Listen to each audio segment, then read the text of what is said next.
ఇలా phone tapping ద్వారా వేల కోట్ల రూపాయలు ట్రాన్సాక్షన్ జరిగినాయి.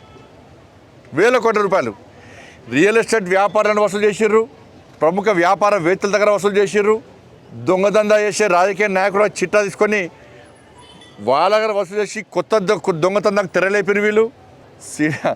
సినిమా హీరోయిన్ల ఫోన్ ట్యాప్ చేసి కూడా ఏ విధంగా లబ్ధి పొందినరో అంత జగమెగిరిన సత్యం. ఏమనుమానం దానిలో ఎలక్ట్రల్ బాండ్స్ ద్వారా వేల కోట్ల రూపాయలు ఇవాళ బీఆర్ఎస్ పార్టీ వసూలు చేసింది. బీఆర్ఎస్ పార్టీ ఇవన్నీ వాస్తవాలే. మళ్ళీ తిరిగి కేసీఆర్ కుటుంబం ఫోన్ ట్యాప్ చేసిందని చెప్పి మేమంటుంటే ప్రజలు అనుకుంటుంటుంటే ఈ ప్రభుత్వమే అన్నది. సాక్షాత్తు రాష్ట్ర ముఖ్యమంత్రి గారే నా ఫోన్ ట్యాప్ చేసిర్రు అని చెప్పి ముఖ్యమంత్రి గారే చెప్పారు. కేసీఆర్ కుటుంబం చేసిందని చెప్పారు.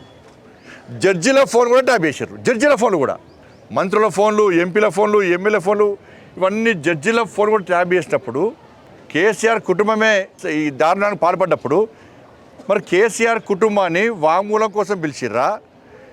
వాళ్ళు అక్యూజ్లు దిల్లా, వాళ్ళే దొంగలు కాబట్టి విచారణ కోసం పిలిచిర్రా?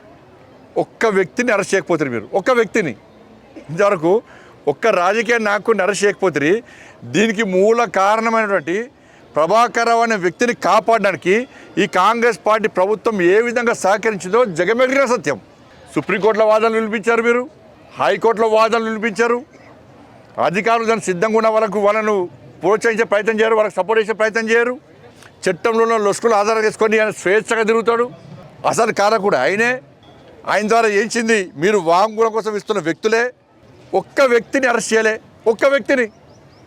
ఈ సిట్టు విషయాన్ని నమ్మంటారా? ఎన్ని సంవత్సరాలు సిట్టు విషయాన్ని చెప్పి సిట్టు సాధించింది ఏంది? సిట్టు సాధించింది ఏందో చెప్పండి. కేసీఆర్ ప్రభుత్వం ఏదైనా సిట్ వేసి ఎన్ని సిట్లు వేసింది కేసీఆర్ ప్రభుత్వం, ఎన్ని విచారణ జరిపింది, ఎవరిని విచారణ తీసుకున్నది, ఎంతమందిని అరెస్ట్ చేసింది, ఎంతమంది దగ్గర అక్రమంగా సంపాదించిన డబ్బులు స్వాధీనం చేసుకున్నది, ఎంతమంది ఆస్తులను జప్తు చేసింది. రాష్ట్ర ముఖ్యమంత్రి అంటాడు నా ఫోన్ ట్యాప్ చేశారని చెప్పని కానీ చర్యలు తీసుకోడు. ఈ విషయాలతో సాగదీస్తూ ఉంటాడు దాన్ని.